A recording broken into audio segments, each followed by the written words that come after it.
Isa ka ba sa mga gumagamit ng pigment ink at ituturo ko ngayon kung paano ang gagawin nyo kapag na-encounter nyo yung smudge or yung mga unwanted ink sa inyong mga printout at kahit ilang beses na kayong mag-power clean at mag-head clean ay meron pa ring unwanted ink or smudge sa inyong mga printout.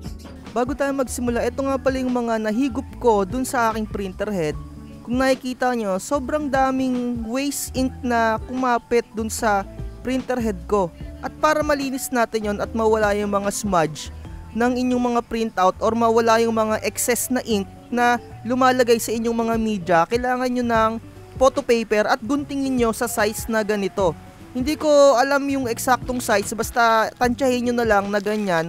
Tapos kailangan nyo ng tissue at cotton buds. So take note, no, itong cotton buds na to, hindi natin to gagamitin sa mismong panglinis ng printer head dahil yung tissue yung gagamitin natin doon. At kailangan natin ng cleaning solution na Kuyi. Ayan, sa lahat ng mga materials na gagamitin ko, no, ilalagay ko sa description para makapag-avail din kayo. So simulan na natin. So ganito lang yung gagawin natin, no. Ipoporma nyo lang ng ganito yung inyong mga tissue at papatakan nyo ng cleaning solution.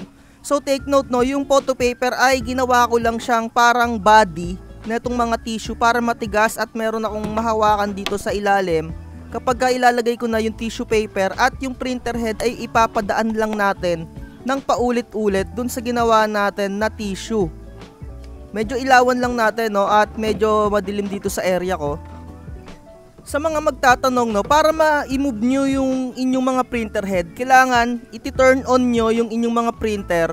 Tapos papatayin nyo na lang bigla kapag umandar na yung printer head. So meron muna akong ipapakita sa inyong clips bago tayo mag-umpisa. So, ang gagawin natin, nakapatay pa yung ating printer. Tapos mamaya bubuhayin natin siya. Once na nabuhay na siya, tapos nagpunta dito, papatayin natin yung power niya. So subukan na natin, no. Una, bubuksan muna natin siya. Once na umandar na dito, pag nandito na yung printer head na sa gitna, patayin nyo na yung power, bunutin nyo sa saksakan.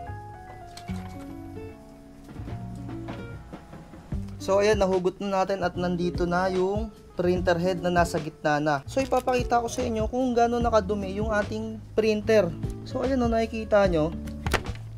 So ayan, nakikita nyo kung gaano nakadumi yung mga naipon na pigment ink. Ayan.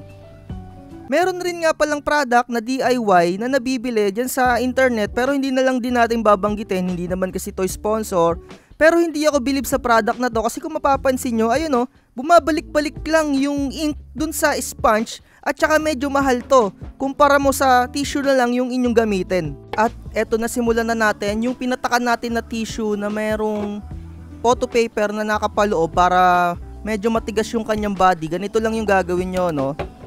Ipapadaan nyo ng ipapadaan dyan yung inyong mga printer head paulit-ulit hanggang sa wala nang kumapit dun sa inyong mga tissue na excess na mga ink na tumigas dun sa printer head or yung medyo basa-basa pa. Yan, ganyan lang yung gagawin nyo. Ayun, no, nakita nyo, sobrang dami, sobrang dumi. Ayan yung mga nagkukos ng excess ink or yung mga smudge sa inyong mga media. So ulit-ulitin nyo lang yan hanggang sa wala na nga kayong makakuha. At yung cotton buds naman, dito nyo siya gagamitin dito sa pinupoint ko na area. Ayan, dyan nyo gagamitin yung cotton buds. Gawin nyo nga pala itong mga steps na to monthly or every 2 weeks para ma-maintain ninyo yung inyong mga printer at hindi agad masira. So kung natutunan nyo itong steps na to at nakatulong sa inyo, like, share, and subscribe mga tropa, no? Nasa description yung mga link ng product na mga ginamit ko. Bye-bye.